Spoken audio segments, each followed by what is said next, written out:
Imagine that you're faced with two choices. Plead guilty, and we'll recommend a sentence of 2 years. Take this to trial, and if you're found guilty, you'll get over 20 years. What do you do? Well, after over 25 years as an attorney and as a professor, I've realized that the decision about whether to plead guilty or not guilty really isn't the problem. It's that people make that decision for the wrong reasons. So before you accept or reject a plea, ask yourself these 7 questions. Number 1, are you deciding because you are scared? So many people are so nervous about being found guilty, spending years and years in prison, that ultimately they wind up taking a bad deal. And yes, they get less years of imprisonment, but maybe they shouldn't have gone to prison at all. They take it because they're scared, they're emotional, they just want this to end. But guess what happens? They wind up accepting a plea that they shouldn't have because the evidence wasn't there to convict them. You have to look at the evidence and not base decisions on your emotions. Second, and relatedly, you've got to step back and understand what the prosecution has to prove under the law and whether they have the evidence to prove it. This requires thinking strategically, thinking rationally, thinking calmly, analyzing it, not acting out of emotion. So, what do? Well, look at the statute under which you are being charged. Does your conduct meet the elements necessary to find you guilty beyond a reasonable doubt? Are there witnesses? Is there DNA evidence? Is there a confession? You have to assess the evidence because the quality of the evidence will impact the quality of your decision.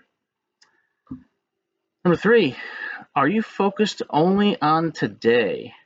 What do I mean by that? Well, so many people, when deciding, should I plead guilty and take a lesser sentence, they're focused on how much time they're going to spend in prison, but they don't think about the collateral consequences of a guilty plea. What are those? Well, it can affect your employment. It can affect your reputation, your immigration status, your ability to apply to colleges, ability to apply to graduate schools, and other future opportunities. Remember that a guilty plea carries with it consequences that will follow you for the rest of your life. So don't just focus on today. Think about the future. Number 4, is your pride and your ego making the decision for you? Now, let's say that you really are innocent and the prosecutor gives you a great deal. You're only going to spend 6 months in prison, but if you were convicted at trial, you could get over 10 years. And you say, no, absolutely not. I am innocent, and I am going to prove to the world that I'm innocent. Well, what if the evidence makes you look guilty? What if you're not a reliable witness? Then what? Are you going to let your pride make that decision so that when the jury comes back with a guilty verdict, you're looking back and saying, oh my gosh, I should have taken the plea.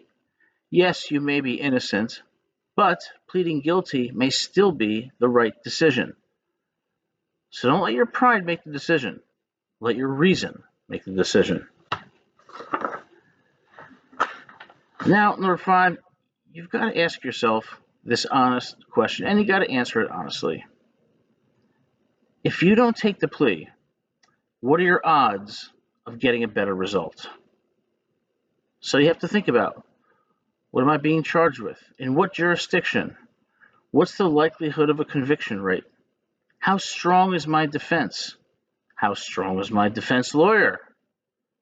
If you look at it through the lens of a cost-benefit analysis, you got to step outside, your immediate fears, and you have to think about it objectively.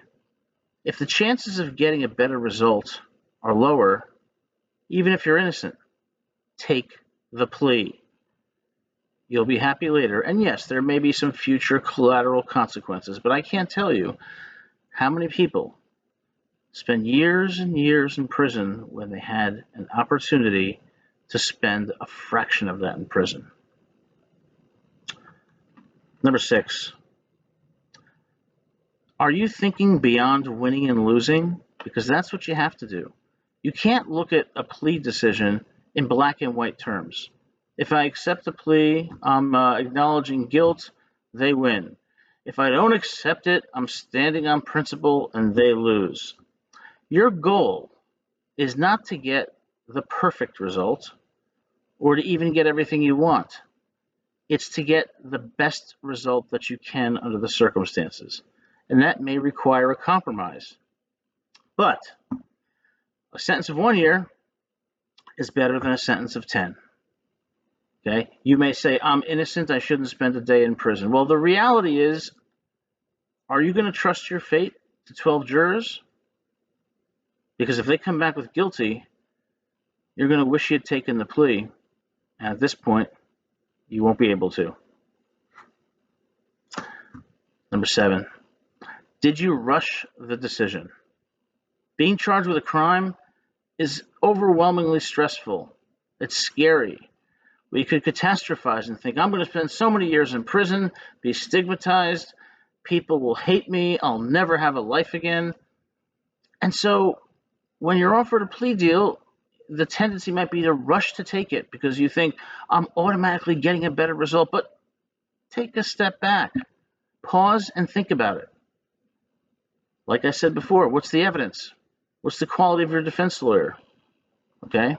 If you're innocent, okay, is there corroborating evidence to demonstrate that innocence? Whether it's DNA results, whether it's flaws in the investigation, bias by the investigators, witnesses who can corroborate your testimony, okay? Witnesses for the prosecution that may not be reliable. You have got to approach this strategically, and that takes time. Because if you rush it, your decision will often not be rational. So, to review, should you take that plea bargain? Well, are you deciding because you're scared? Do you understand what the prosecution needs to prove beyond a reasonable doubt to convict you? Are you just focused on today? Are you letting pride make the decision? What's your chances of getting a better result if you don't take the plea? Are you thinking beyond winning and losing to getting the best result, not necessarily the perfect one? Are you rushing the decision? Answer those questions honestly, and that will allow you to have an informed decision about whether or not to accept a plea. I hope you found this video helpful. If you did, please hit that like and subscribe button. We'll see you soon.